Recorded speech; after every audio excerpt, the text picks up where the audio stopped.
Saya akan tutup poin saja. Narasumber yang saya hormati semuanya, teman-teman AJS dan pemandu acara yang saya banggakan. Pertama, saya bersyukur bahwa kita telah memberi ruang publik dalam rangka diskursus. Ini merupakan dunia baru di kita dan merupakan salah satu hal penting untuk edukasi politik kepada masyarakat.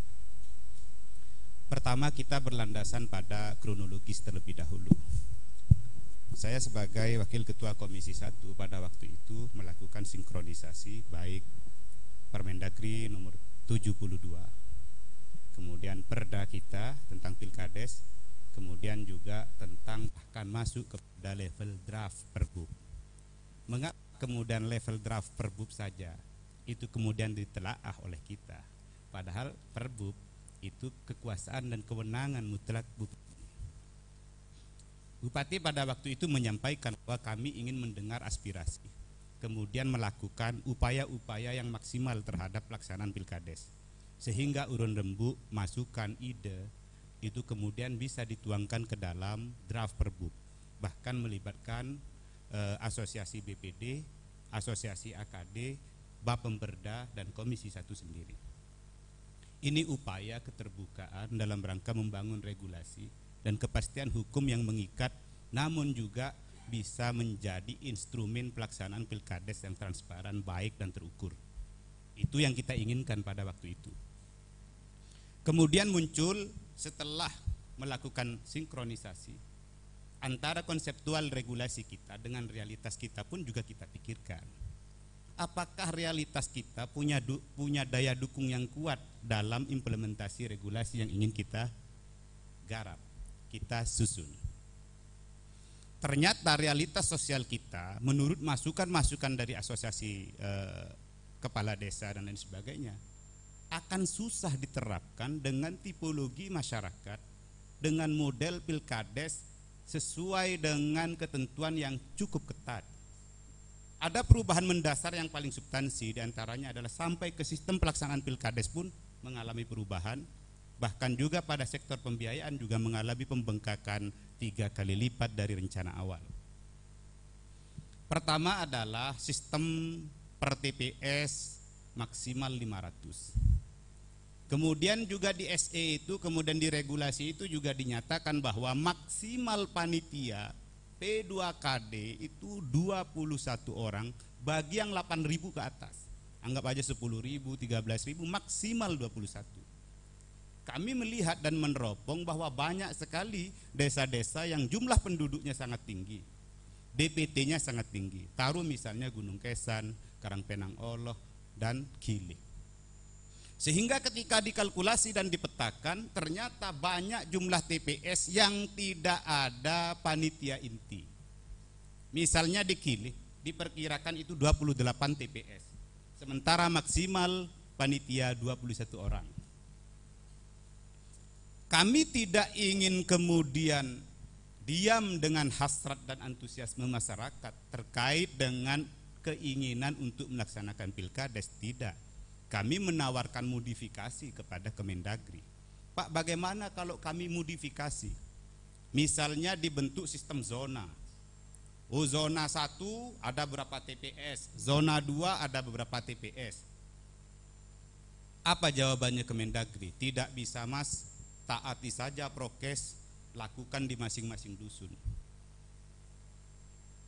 Kami kemudian beranjak pada pikiran terhadap sektor keamanan. Loh, bagaimana dengan sektor keamanan?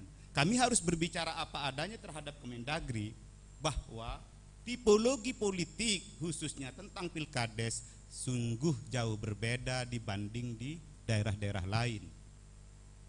Kami menjelaskan apa adanya.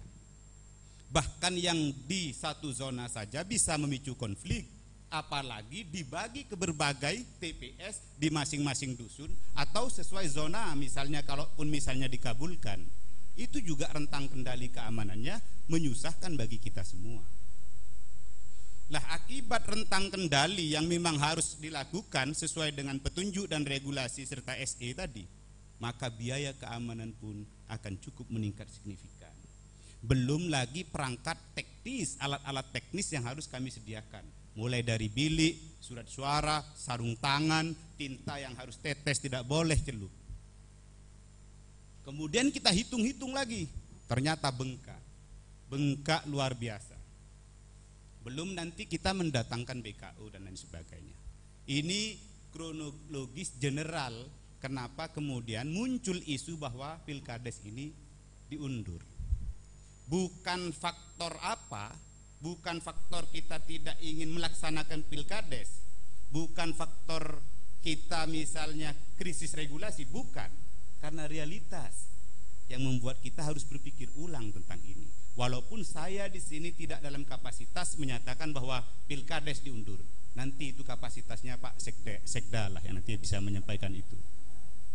Tentu kami tahulah bagaimana kemudian Pak Sekda menguasai itu semua dalam lininya masing-masing karena beliau pemimpin birokrasi kita. Lah, bahwa sekarang muncul kapan diundur? Tentu akan dilakukan investigasi, evaluasi dan monitoring oleh Kemendagri. Pada level pelaksanaan pun jika ini dilaksanakan, Kemendagri menyatakan bahwa kami akan turun, kami akan memonitoring, bahkan sebagian harus ada sampel pilot project e-voting, harus berdasar keputusan MK. Kemudian SE 141 1115-an juga menyatakan begitu, harus ada pilot project yang e-voting.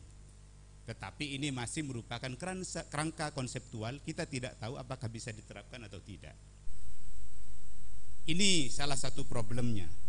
Kemudian setelah kita coba petakan, jika misalnya masing-masing itu harus per TPS itu 500, maka kita perkiraan itu 1000 lebih TPS. Karena berdasarkan DPT sebelumnya itu 975 TPS.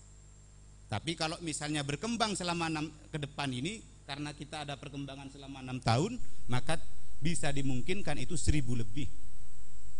Dan 1000 lebih itu ada TPS induk, masing-masing juga ada tenda. Memindahkan dari satu TPS ke TPS induk, ini bukan perkara mudah ketika Pilkades, Pak. Cenderung rentan pada situasi konflik. Kedua, ada lagi tekanan di situ. Pilkades tidak boleh terjadi kerumunan. Kalau terjadi kerumunan, kami diskualifikasi. Apakah kita bisa menjamin tidak ada kerumunan? Sementara itu dimonitor langsung oleh Kemendagri. Inilah salah satu yang menjadi acuan kita. Mengapa kemudian sekarang ini kita berpikir entah ini harus kita laksanakan atau kita undur dengan situasi yang kita hadapi. Kalau masalah beban anggaran memang bengkak, akan bengkak besar luar biasa, terutama di sektor pengadaan teknisnya. Kemudian juga dituntut mengangkat panitia pembantu di luar panitia inti. Panitia pembantu kalau masing-masing TPS 5 orang maka diperkirakan mencapai 5.200 lebih. 5.200 lebih panitia pembantu. Belum lagi panitia asistensi yang jumlahnya 3 orang ditugaskan sejak Pantarlih sampai menyebarkan undangan. 3 orang.